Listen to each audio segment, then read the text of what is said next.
Greetings, all you wizards out there. I'm Duuz-Diz-Din, and I'm coming at you with another fairy tale 100-year quest chapter review. This time it's chapter 30, titled Brawl Fest, where the wizards of fairy tale, under the control of Toka the White Witch, have been set about taking down the wood god dragon, specifically the various lacrima that keep the towns placed all around the wood god dragon. Keeping him kind of in place, keeping him protected, so on and so forth.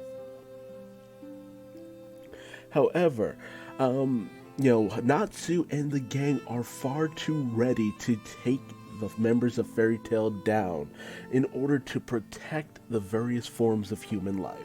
Because, the members of Fairy Tail would never live with themselves, mind-controlled or otherwise, if they were the cause of the destruction of so many people. Not to mention, Juvia even made note that Toka, plans to do away with them after she has finished her job of turning all great magical power to white. So Natsu goes racing off, ready to take on even the likes of Loxus, Gajil, Mira, and Jalal. So he leaves everyone in the dust, but ultimately, the rest of the team Natsu kind of realized that, Natsu's just playing this up. He's all too ready to see where his strength has taken him over the years. But, Urza, ever the sound mind of the group, is also ready to take them down, and if it means disrupting the plans of the White Witch. Although Urza does kind of wonder why Jalal was also involved with the guild at that point. What was he up to? Why was he also captured? Meanwhile, the White Witch, sitting atop a throne in the cathedral, just postulating herself a god, is all too willing to hand out the various plans in terms of taking down Alderaan. She wants to destroy the remaining 4 orbs and take out the likes of Natsu, Lucy, Gray, Urza, Wenzi, and the 2 cats for daring to stand against the White Doctrine.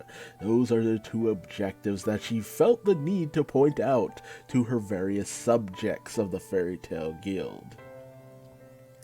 So, the rest of Fairy Tail goes racing off to the various locations of the lacrima, for better or for worse. The first duo that we pick up with in terms of racing off to the various cities are namely Gray and his eternal lover Juvia, as we come to find out that Juvia has actually been sapped of all of her magical strength, because ultimately, if she's not working for the White Witch, then she has no power. That's the double-edged sword of being under the thrall of the White Witch. You either have all the power or you have none of it. So, Juvia has no choice but to stay as close as possible to Gray. Because he reluctantly but unreluctantly is just like, hey, don't leave my side if that's the case. He doesn't want anything happening to her, despite the fact that it would actually be very beneficial to have had her, very formidable power by his side, not to mention the combo attacks they could have used. So unfortunately, Juvia will be the damsel in distress during this story arc. Very unfortunate, but interestingly enough, they are actually ambushed by Big Slow, who we see that a lot of the characters are able to keep their own mindset, because Big Slow, shows up and he's just like, you're as lovey-dovey and flirtatious as ever. And it's just like, hey, Gray, isn't this kind of nostalgic? Don't you remember the Battle of Fairy Tail where I beat the living hell out of you? Although, I'm pretty sure that, Gray gave Big Slow a run for his money, and with his current power, Big Slow ain't shit. Although it is fun to actually see Big Slow throw down in a good capacity.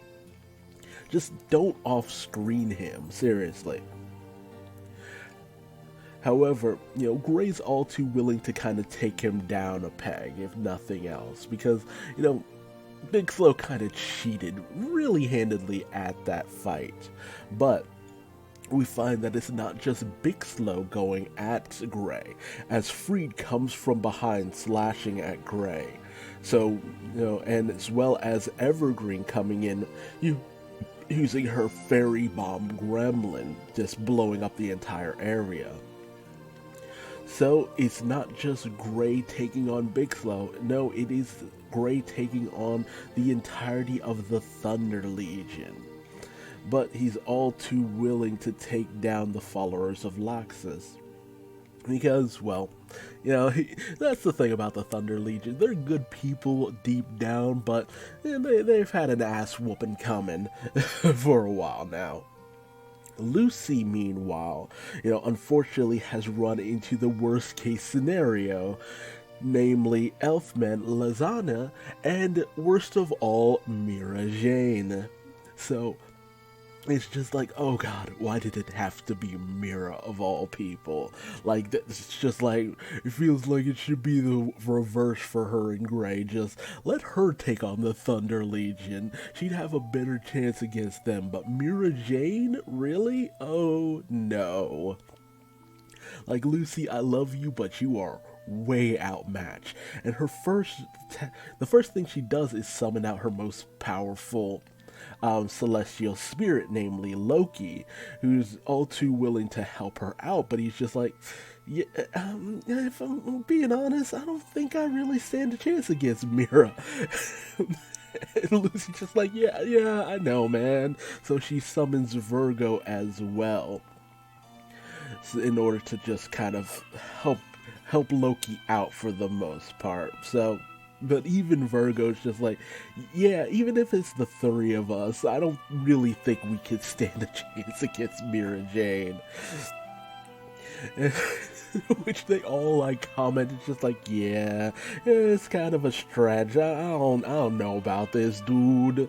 But Lucy nonetheless goes into her, Loki dress form, celestial dress form.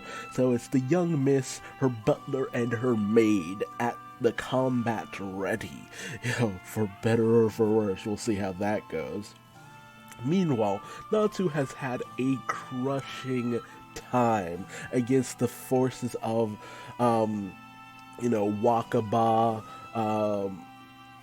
Margo? Crap, I'm completely forgetting about Romeo's father's name. Macau. There we go, Macau. Wakaba and Macau.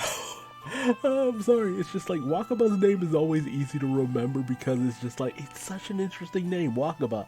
But Macau, it's just like, Macau just really never truly shines with his abilities. Wakaba at least has the smoke power, but he also ends up taking Romeo down pretty easily as well, which is unfortunate, but yeah, there's no way those three would have actually posed a challenge.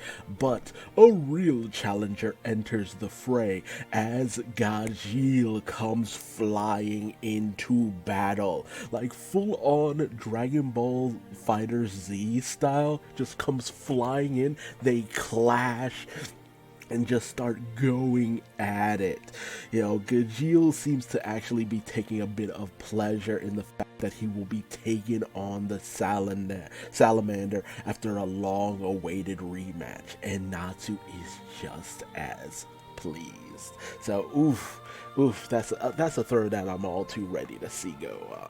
But a good, decent chapter, just mostly setups for the next one, so nothing really too impactful in terms of this.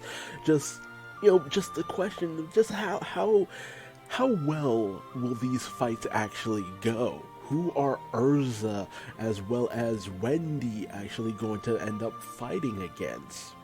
You know, there are a lot of members of Fairy Tail, so I don't know how well this is actually going to go. But, you know, if the Thunder Legion can give the members of Fairy Tail a run for their money during the Battle of Fairy Tail, then they might have a good chance in all of this. We'll just have to wait and see. But tell me your thoughts and theories about the various matchups and potential matchups in the comment section below. And if you liked this video, leave me a like. If you didn't, feel free to leave me a dislike and tell me what I did wrong in the comment section below so I might better myself for future videos. And subscribe and hit the bell icon. That way you never miss another Fairy Tail and the 100 Years Quest chapter review. And until the next video, all you need to remember is, if you gotta battle your friends, battle them with everything you have. Until next time, bye-bye.